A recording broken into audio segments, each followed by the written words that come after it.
सो अब next section की तरफ चलते हैं, partial equilibrium analysis of tariff part 2। पिछले मॉड्यूल के अंदर हमने ये देख लिया कि जब एक नेशन कमोडिटी को इंपोर्ट करना चाह रही है जो कि इंटरनेशनल लेवल पे उसको सस्ती मिल रही है और डोमेस्टिकली जो है उसकी प्राइस ज़्यादा है।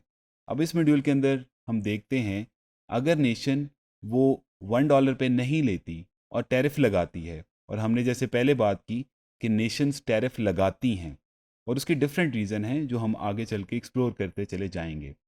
तो अगर नेशन टैरिफ लगाती है तो उससे क्या फ़र्क पड़ता है। अब इसी डायग्राम को हम जो पहले हमने ड्रॉ की थी उसी के ऊपर इफेक्ट्स ज़रा देख लेते हैं कि किस तरीके से आते हैं। अब डायग्राम सेम है, तीन कर्व्स के बारे में हम ऑलरेडी पढ़ चुके हैं, supply curve, demand curve and SF curve. Supply curve क्या था कि डोमेस्टिकली कितनी सप्लाई हो रही है कमोडिटी एक्स की नेशन 2 के अंदर, और डिमांड क्या है, डोमेस्टिकली कितनी डिमांड हो रही है नेशन 2 के अंदर एक्स कमोडिटी की। एसएफ था कि नेशन 1 की तरफ से कितनी सप्लाई हो सकती है कमोडिटी एक्स की। अब आप देखें यहाँ पे कि सिंपली अगर प्राइस 4.5 हो, ये 4.5 है, तो डोमेस्टिकली आपके पास डिमांड क्या है, ज़ीरो है। अगर प्राइस सपोज 4 है तो डिमांड 10 है, 3 है तो 30 है, 2 है तो अब 50 होगी, 1 जो है वो अगर तो है वो 70 होगी। लेकिन यहाँ पे डोमेस्टिक सप्लाई यहाँ पे नहीं आ रही, डोमेस्टिक सप्लाई ये कर्व शो कर रहा है। तो अब क्या करती है नेशन 2, क्या करती है नेशन 2, 100% जो है वो टैरिफ अप्लाई करती है, और वो टैरिफ है एड टैरिफ, और इम्पोर्ट के ऊपर करती है कमोडिटी एक्स के ऊपर। तो 1 का अगर 100% देखें तो ऑलमोस्ट डबल हो गया, दैट इज़ 2।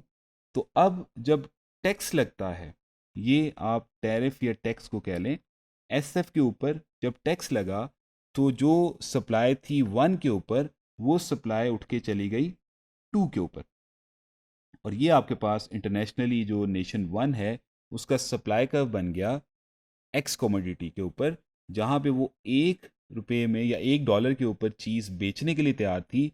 लेकिन उसके ऊपर जब टैक्स लगा तो आपके पास क्या हुआ कि उसकी चीज़ की प्राइस हो गई $2। तो यहाँ पे एस एफ प्लस टी क्या है, सप्लाई प्लस टैरिफ।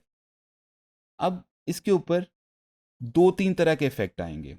वो क्या इफेक्ट आएंगे, सबसे पहला इफेक्ट है जिसे कहते हैं आप consumption effect of tariff equals to 20x। अब इसके ऊपर अगर आप देखें तो प्रिंसिपली क्या हो रहा था कि जब सपोज $1 अगर होती प्राइस, पहले हम इसकी तरफ चलते हैं, $1 होती तो इसका मतलब सप्लाई कर्व यहाँ पे कट कर रहा है डिमांड कर्व को। अगर $1 होती प्राइस तो डिमांड होनी थी 70 की, एक्स कमोडिटी 70 डिमांड होनी थी नेशन 2 के अंदर, जिसमें से जो डोमेस्टिक सप्लाई है वो सिर्फ होनी थी 10। ये थी डोमेस्टिक सप्लाई, जबकि बाकी 60 क्या होना था, वो इंपोर्ट हो जानी थी। कहाँ से, नेशन 1 से। तो अब क्या हुआ, अब गवर्नमेंट ने कहा नहीं, हम लोग $1 नहीं, $1 पे नहीं इंपोर्ट करेंगे, हम लोग टैरिफ लगाएंगे विच इज़ 100%। तो अब जो 70 की इंपोर्ट थी, जो अब कंजम्पशन हो रही थी 70 के ऊपर, और जो इंपोर्ट हो रहा था 60, 10 डोमेस्टिक सप्लाई की फॉर्म में आ रहा था, इसमें अब ऑल टुगेदर चेंज होंगी चीज़ें। और अब चेंज हुई जब, तो सप्लाई कर्व ऊपर की तरफ गया जब इसके ऊपर आपने टैरिफ इम्पोज किया। तो अब क्या होगा, अब ये होगा कि ये वाला डिमांड कर्व को ये पॉइंट एज के ऊपर इंटरसेक्ट कर रहा है ये सप्लाई। तो अब आपके पास जो कंज्यूमर हैं वो 50 डिमांड कर रहे हैं। अब 50 में से जो डोमेस्टिक सप्लाई है अगर वो आप देखें तो वो 10 से बढ़ के कितनी हो गई है, 20 हो गई है। तो 20 सप्लाई कौन कर रहा है, जो डोमेस्टिक सप्लायर है वो 20 कर रहा है, जबकि उस डोमेस्टिक जो कंज्यूमर हैं उनकी डिमांड 50 है। तो जो बाकी रेस्ट पार्ट है, अगर आप यहाँ से यहाँ तक देखें तो वो 30 का बनता है। तो ये 30 कहाँ से आ रहा है, ये बेसिकली इम्पोर्ट हो रहा है। तो अब एक सिंपल, ज़रा मैं इसको, क्योंकि इसके ऊपर काफ़ी ज़्यादा वो हो गया है, लाइंस वगैरह, तो हम इसको सिंपल दोबारा से तो देख लेते हैं शॉर्टकट वे में ताकि इजीली समझ आ जाए कि जब आपके पास प्राइस थी $1 तो आपके पास डोमेस्टिक सप्लाई हो रही थी 10, और जबकि इस $1 के ऊपर जो डिमांड थी वो थी 70, तो बाकी 60 जो थी वो इम्पोर्ट थी। इम्पोर्ट यहाँ पे बनी 60 बिफोर टैरिफ। बीटी से मुराद यहाँ पे बिफोर टैरिफ। जब टैरिफ लगा तो आपके पास आफ्टर टैरिफ की फॉर्म में जो इम्पोर्ट हो गई वो कितनी हुई? जब टैरिफ लगा तो डोमेस्टिक सप्लाई बढ़ के हो गई 20, जबकि प्राइस इफेक्ट की वजह से जो डिमांड है एक्स कमोडिटी की वो कम हो गई। जो पहले 70 थी वो अब कितनी हो गई? 50 हो गई। अब डोमेस्टिक सप्लाई थी 20, डोमेस्टिक डिमांड थी 50, जो इसका डिफरेंस है 50 माइनस 20 दैट इज़ 30। तो 30 यूनिट्स आप क्या कर रहे हैं? इंपोर्ट कर रहे हैं। पहले 60 यूनिट इंपोर्ट कर रहे थे एट प्राइस 1, और प्राइस 2 के ऊपर क्योंकि प्राइस ज़्यादा हो गई है तो दोनों इफेक्ट आए हैं। सप्लायर ने सप्लाई बढ़ाई है डोमेस्टिकली, और जो कंज्यूमर हैं उन्होंने हायर प्राइस की वजह से अपनी डिमांड कम की है। अब इनके ज़रा इफ़ेक्ट्स को भी स्टडी कर लेते हैं जो यहाँ पे आए हैं। नंबर 1 इफ़ेक्ट आया है आपके पास BN, इसको कहेंगे आप कंजम्पशन इफ़ेक्ट। कंजम्पशन इफ़ेक्ट क्या है? बेसिकली कंजम्पशन इफ़ेक्ट से मुराद है कि जो टैरिफ लगा है उसके रिस्पॉन्स में जो कंजम्पशन में रिडक्शन आई है वो है कंजम्पशन इफ़ेक्ट। तो आपको याद होगा कि जब प्राइस $1 थी, टैरिफ नहीं लगा था, तो डिमांड थी 70 यूनिट्स ऑफ एक्स। लेकिन जैसे ही टैरिफ लगा 2 पे गया तो वो डिमांड कम होके बन गई 50। तो ये जो फ़र्क है 70 से 50 पे आने का, जिसको आपने BN का नाम दिया हुआ है, दैट इज़ कंजम्पशन इफेक्ट।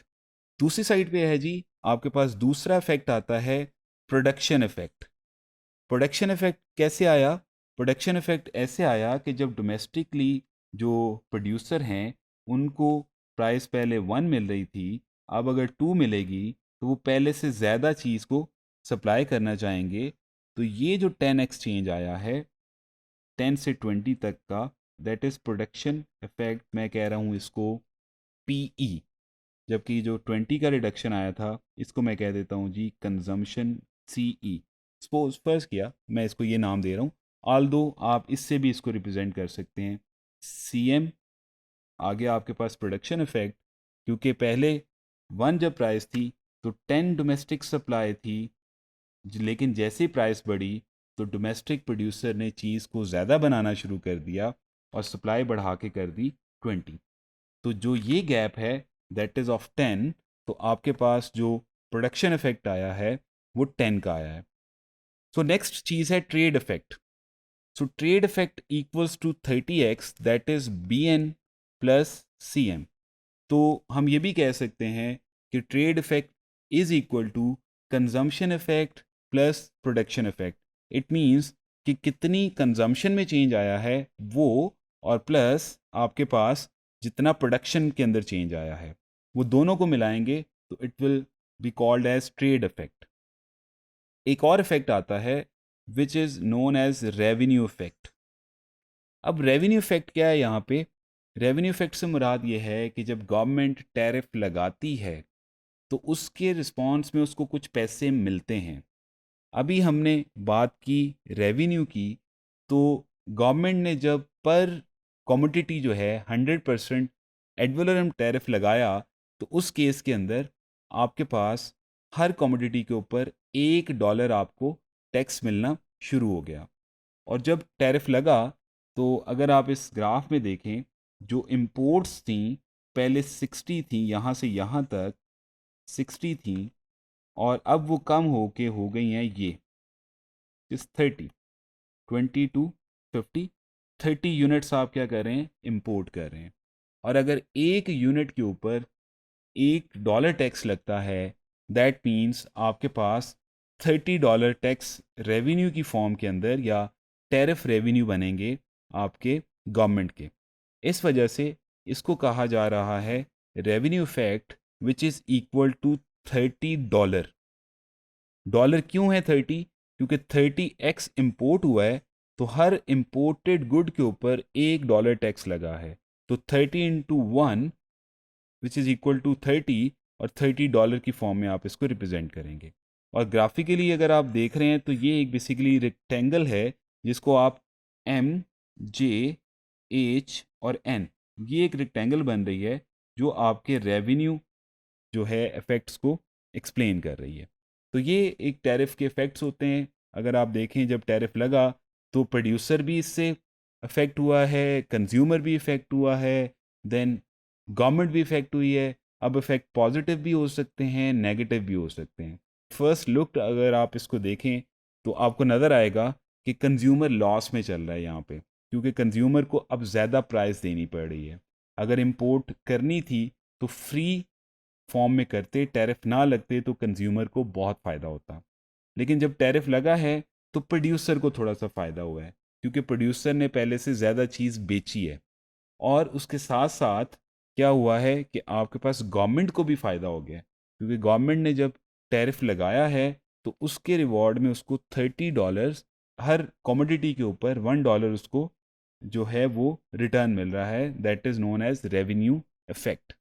तो आगे चल के हम इसको डिस्कस करेंगे कि किस तरीके से कंज्यूमर इफेक्ट होता है, कितना होता है, और प्रोड्यूसर इफेक्ट आता है तो कितना आता है। तो इसको हम लोग नेक्स्ट इंशाल्लाह मॉड्यूल के अंदर डिस्कस करेंगे।